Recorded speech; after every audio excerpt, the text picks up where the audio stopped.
അങ്ങനെ ഇന്നലെയും ആരാവും മുഖ്യമന്ത്രി എന്നുള്ളതിനെ കുറിച്ച് വ്യക്തമായ ഒരു തീരുമാനത്തിലെത്താൻ ഹൈക്കമാൻഡിന് കഴിഞ്ഞില്ല. ഇനി ചർച്ചകളൊന്നുമില്ല എന്ന് പറഞ്ഞാൽ ഈ കേരളത്തിലെ ഈ നേതാക്കന്മാരുമായിട്ട് വി ഡി സതീശനുമായിട്ടും രമേശ് ചെന്നിത്തലയുമായിട്ടും സണ്ണി ജോസഫുമായിട്ടൊന്നും ഇനി ചർച്ചകളില്ല. ചർച്ചകളൊക്കെ കഴിഞ്ഞു. അവരൊക്കെ കേരളത്തിലേക്ക് തിരിച്ചു പോന്നു. ഇനിയിപ്പോ സോണിയയുമായിട്ടും AK ആന്റണിയുമായിട്ടും കൂടി രാഹുൽ ചർച്ച നടത്തും. അതിനുശേഷമാണ് പ്രഖ്യാപിക്കും എന്നാണ് അറിയുന്നത്. അത് സംബന്ധിച്ച് ഇന്ന് മലയാള മനോരമ കൊടുത്ത വാർത്ത ഇങ്ങനെയാണ്: കോൺഗ്രസ് മുഖ്യമന്ത്രി ഇന്നലത്തെ ചർച്ചകളിലും തീരുമാനമായില്ല. ഇനി ഹൈ കമാൻഡ് എന്ന് പറയുന്നത്. ഇനി ഹൈ കമാൻഡ്, ഇനി ഏറ്റവും ഉയർന്ന തരത്തിലുള്ള അല്ലെങ്കിൽ ഏറ്റവും ശക്തമായ ഒരു കമാൻഡ്, ഒരു ആജ്ഞയാണ് ഇവിടുന്ന് വരാൻ പോകുന്നത്, ഹൈക്കമാൻഡിൽ നിന്ന് വരാൻ പോകുന്നത് എന്നുള്ള രീതിയിലാണ് മലയാള മനോരമ ഈ വാർത്ത അവതരിപ്പിച്ചത്. അതിൽ പറയുന്നു, അന്തിമ തീരുമാനം ഹൈക്കമാൻഡ് ഇന്നോ നാളെയോ പ്രഖ്യാപിക്കും. നേതാക്കളെ രാഹുലും ഖാർഗെയും ഒറ്റയ്ക്കും ഒരുമിച്ചും കണ്ടു.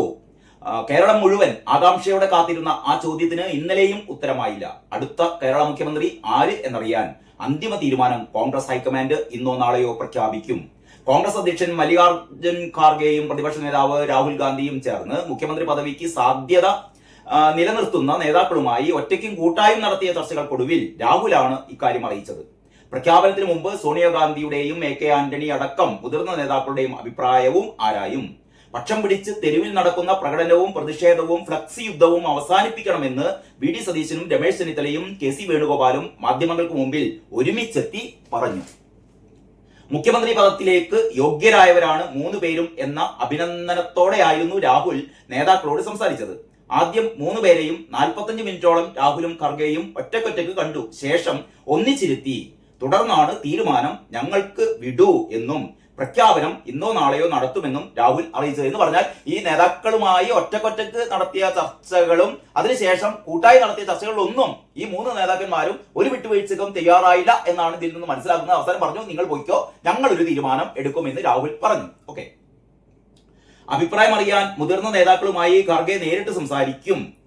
ഘടകകക്ഷികളുടെ നിലപാടും പരിശോധിക്കും. അത് ഏറ്റവും പ്രധാനമാണ്. ഘടകകക്ഷികളുടെ നിലപാടും പരിശോധിക്കും. അതിനു മുമ്പ് ഏറ്റവും മറ്റൊരു പ്രധാനപ്പെട്ട കാര്യം എന്ന് പറയുന്നത്, ഭൂരിഭാഗം അംഗങ്ങളും ആരെയാണ് പിന്തുണയ്ക്കുന്നത്? അതിൽ ആർക്കും സംശയമില്ല, ഭൂരിഭാഗം അംഗങ്ങളും പിന്തുണയ്ക്കുന്നത് KC വേണുഗോപാലിനെയാണ് എന്നുള്ളത് പൊതുവെ എല്ലാവരും അംഗീകരിച്ചൊരു കാര്യമാണ്.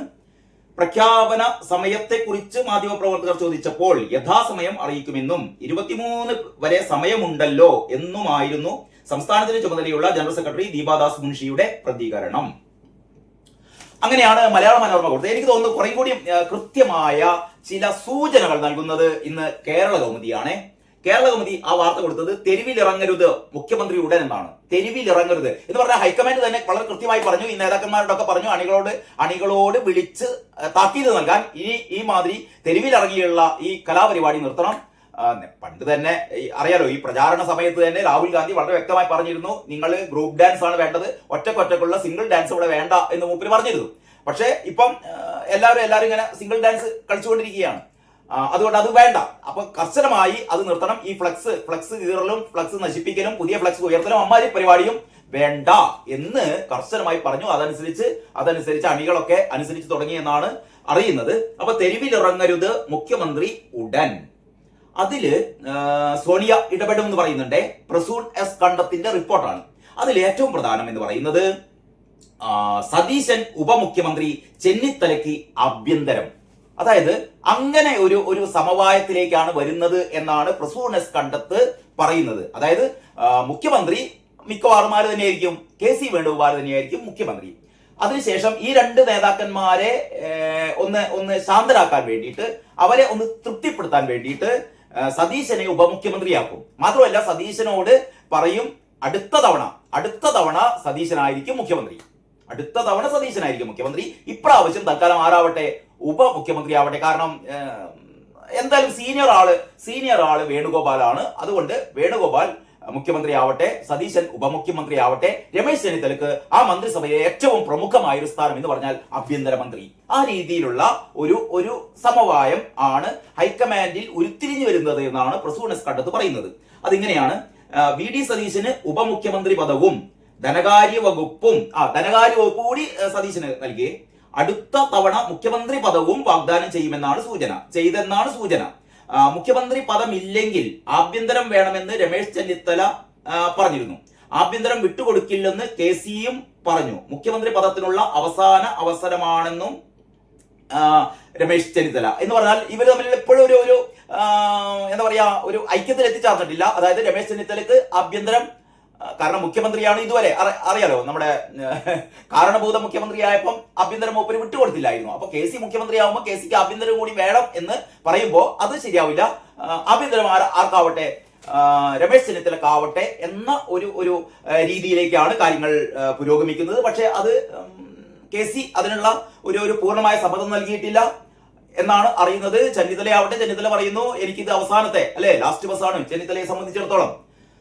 അതേസമയം ദൗത്യം പൂർത്തിയായെന്നും മടങ്ങുകയാണെന്നും ചർച്ച കഴിഞ്ഞ് കേരള ഹൗസിലെത്തിയ VD സതീശൻ മാധ്യമങ്ങളോട് പറഞ്ഞു. എനിക്ക് തോന്നുന്നത് ഏതാണ്ട് എങ്ങനെയെങ്കിലും ഒരു തീരുമാനമാകണമല്ലോ. ഇതിൽ ഏറ്റവും പ്രധാനപ്പെട്ട ഒരു കാര്യം, ഇപ്പം KC വേണുഗോപാൽ മുഖ്യമന്ത്രിയായി വരിക എന്നുള്ളത് അതിലൊരു അനൗചിത്യമൊന്നുമില്ല. അനൗചിത്യം ഇപ്പൊ പറയുന്നത് എന്താന്ന് വെച്ചാൽ ഈ MP-മാരും മത്സരിക്കരുത് എന്ന് നേരത്തെ പറഞ്ഞിരുന്നു. പിന്നെ എങ്ങനെയാണ് KC വേണുഗോപാൽ ഇപ്പം ഇങ്ങനെ ഒരു ചുമതല നൽകുക എന്നാണ് ചോദിക്കുന്നത്. ന്യായമായ ചോദ്യമാണ്. പക്ഷേ ഈ KC വേണുഗോപാൽ മറ്റ് MP-മാരെ പോലെ അല്ല. KC വേണുഗോപാൽ എന്ന് പറയുന്നത് കോൺഗ്രസ് സംഘടനയിൽ രാഹുലും സോണിയയും കഴിഞ്ഞാൽ അടുത്ത ആള് വേണുഗോപാലാണ്. ഖർഗയ്ക്കും കൂടി മുകളിലാണ് യഥാർത്ഥത്തിൽ വേണുഗോപാലിന്റെ സ്ഥാനം എന്ന് പറയുന്നത്. രാഹുലിന്റെ മനസാക്ഷി സൂക്ഷിപ്പുകാരനാണ്. അതേപോലെ തന്നെ സോണിയുടെ മാനസപുത്രനാണ് KC വേണുഗോപാൽ. അപ്പൊ KC വേണുഗോപാലിന് കേരളത്തിലെ മുഖ്യമന്ത്രിയായി ഇരിക്കാൻ ഒരു താല്പര്യം എന്ന് പറഞ്ഞു കഴിഞ്ഞാൽ അത് രാഹുലും സോണിയയും അത് അംഗീകരിക്കാതിരിക്കാൻ നിവൃത്തിയില്ല എന്നുള്ളതാണ് ഏറ്റവും പ്രധാനം. പക്ഷേ പ്രശ്നം എന്താണെന്നറിയോ, 6 മാസത്തിനകം മത്സരിച്ച് ജയിക്കണമല്ലോ, MP സ്ഥാനം രാജിവെക്കണമല്ലോ. അപ്പൊ ആലപ്പുഴയില് KC വേണുഗോപാൽ MP സ്ഥാനം രാജിവെച്ചു കഴിഞ്ഞാൽ അവിടെ ഉപതെരഞ്ഞെടുപ്പ് വരും. ഉപതെരഞ്ഞെടുപ്പ് വന്നു കഴിഞ്ഞാൽ ഒരു സംശയം വേണ്ട മക്കളെ, ശോഭാ സുരേന്ദ്രൻ ആയിരിക്കും BJP-യുടെ സ്ഥാനാർത്ഥി. കഴിഞ്ഞ തവണ തന്നെ അറിയാലോ, കഴിഞ്ഞ തവണ തന്നെ യഥാർത്ഥത്തിൽ ശോഭ അവിടെ ജയിക്കേണ്ടതായിരുന്നു. പക്ഷെ എതിരാളി KC വേണുഗോപാൽ ആയതുകൊണ്ട് മാത്രമാണ് ശോഭക്ക് ആ ഒരു വിജയത്തിലേക്ക് എത്താൻ കഴിയാതിരുന്നത്. ഉപതെരഞ്ഞെടുപ്പ് വന്നു കഴിഞ്ഞാൽ പ്രത്യേകിച്ചും കോൺഗ്രസുകാരുടെ ഇടയിലുള്ള ഈ അസംതൃപ്തിയും പ്രശ്നങ്ങളൊക്കെ നിലനിൽക്കല്ലോ. എന്തായാലും ഒരു സമവായ ചർച്ചയിലൂടെ ഇങ്ങനെയൊക്കെയാണ് കാര്യങ്ങൾ മുന്നോട്ട് പോകുന്നതെങ്കിലും ഈ കോൺഗ്രസ് അണികളുടെ ഒക്കെ മനസ്സിൽ ഭയങ്കര അമർഷം ഉണ്ടാവും. അപ്പൊ ഈ ഉപതെരഞ്ഞെടുപ്പ് സമയത്ത് അതെന്തായാലും കോൺഗ്രസ്സുകാരാണ് സ്വന്തം സ്ഥാനാർത്ഥിയെ എങ്ങനെയൊക്കെ തോൽപ്പിക്കണം എന്ന് നന്നായി അറിയാവുന്ന ആൾക്കാരാണ് കോൺഗ്രസ് അണികള്. അതുകൊണ്ട് തന്നെ ആലപ്പുഴയിൽ ഉപതെരഞ്ഞെടുപ്പ് ഉണ്ടായാൽ 100 അല്ല 101% ഉറപ്പാണ് അത് BJP പിടിച്ചെടുക്കും. അങ്ങനെ BJP-ക്ക് 2 MP-മാർ കേരളത്തിൽ വരാൻ പോകുന്നു എന്നുള്ളതാണ് ഏറ്റവും പ്രധാനപ്പെട്ട കാര്യം. മറ്റൊന്ന്, ഈ MLA ആവാൻ വേണ്ടിയിട്ട് വേണുഗോപാൽ മത്സരിക്കുമ്പോൾ ആ സീറ്റിൽ ജയിക്കണമല്ലോ. അതാണ് വേണുഗോപാലിനെ സംബന്ധിച്ചിടത്തോളം ഏറ്റവും വലിയ പരീക്ഷണം. തോറ്റു കഴിഞ്ഞാൽ ആകെ നാണക്കേടാവും. അങ്ങനെ ഒരു പ്രശ്നം കൂടിയല്ല, അതാണ് ഏറ്റവും പ്രധാനമായി ഇനി സംഭവിക്കാൻ പോകുന്ന ഒരു പ്രധാനപ്പെട്ട കാര്യമെന്ന് എനിക്ക് തോന്നുന്നു. ഏതായാലും കേരള കൗമുദി വളരെ വ്യക്തമായി തന്നെ ആ കാര്യങ്ങൾ പറഞ്ഞിട്ടുണ്ട്.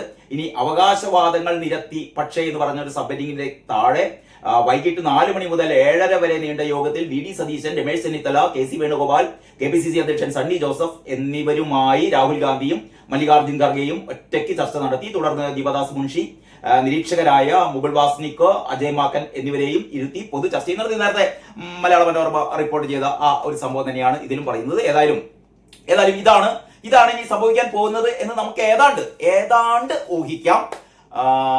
ഏതായാലും ഇന്ന് രാത്രിയോടെയോ അല്ലെങ്കിൽ നാളെ രാവിലെയോടെയോ ഒക്കെ തീരുമാനം വന്നു കഴിഞ്ഞാൽ ശേഷം കാഴ്ചയിൽ